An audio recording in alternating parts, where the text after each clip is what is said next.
gudoomiyaha gobolka Shabeellada Hoose Maxamed Ibrahim Barri oo kulan la qaatay qaar ka mid ah mas'uuliyiin ka tirsan maamulada hoos yimaada gobolka Shabeellada Hoose ee degmooyinka ayaa waxay ka wada hadleen arrimo ku saabsan amniga isagoona sheegay in 8 degmo uu ka kooban yahay gobolka Shabeellada Hoose ay gacanta ku hayaan dhaqdhaqaaqa al-shabaab waxaana uu sheegay in goordhow tilaabo uu qaadi doono maamulka gobolka Shabeellada Hoose oo uu ku xireenayo deegaanada dhaqdhaqaaqa al-shabaab ay ka joogaan deegaanada ka tirsan gobolka Shabeellada Hoose waxaan rajaynaynaa inaan ka shaqeyno sidii aan deegaanada kale ee gacanteena aan ku jirina aan ku xoreyn lahayn oo aan u gaarsiin lahayn adeegyada aasaasiga ee uu u baahan yahay shacab meel walba uu joogaba inaan ka shaqeyno ayaan ballan qaadayna ayadana annagoo la kaalmaysanayna heer maamul gobol ilaa heer gobolkeena ilaa maamul goboleed ilaa federaal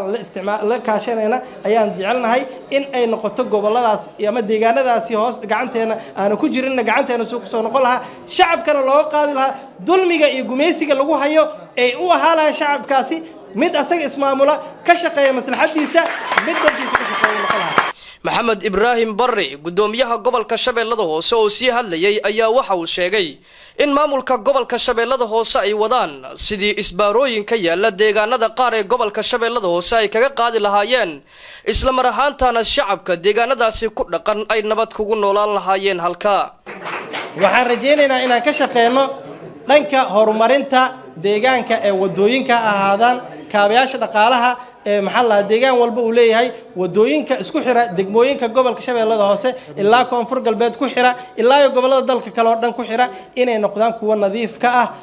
dhibaatada dadka u geysanayaan oo isbaarooyinka sharci darrada inaan ka qaadno in aan ka qaadno maxallaha horumarinta dhanka wadadii dhismaheedii inaan isku tashi intaan sameeyno annagoo heer gobol isku tashanayna heer maamul goboleedna la sii tashanayna heer federaalna la sii tashanayna inaan wadooyinkaasi aan noqono kuwa nadiif ah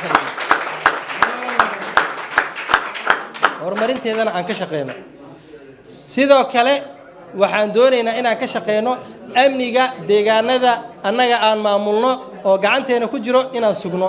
oo aysan dhicin isbaaro sharci darra in lagu qaato dadka in lagu dhaco inaysan dhicin inay dhicin maxaa la dad qof xoolihiisa si xaq darra loo haysto oo aan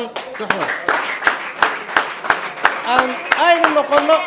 kuwa ka shaqeeya aan noqono cadaalad sidii lagu heli lahaa deegaan kasta oo ka mid ah gobolka Shabeellada Hoose cadaaladeedii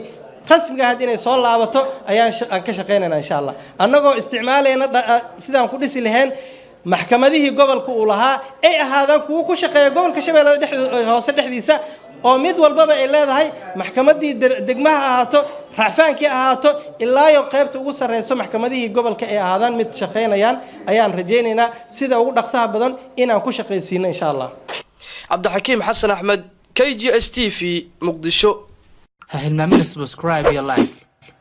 say dhiirigelin inoogu noqoto muuqaalada cusub ee faa'iidooyinka iyo qiimaha leh ee joogtada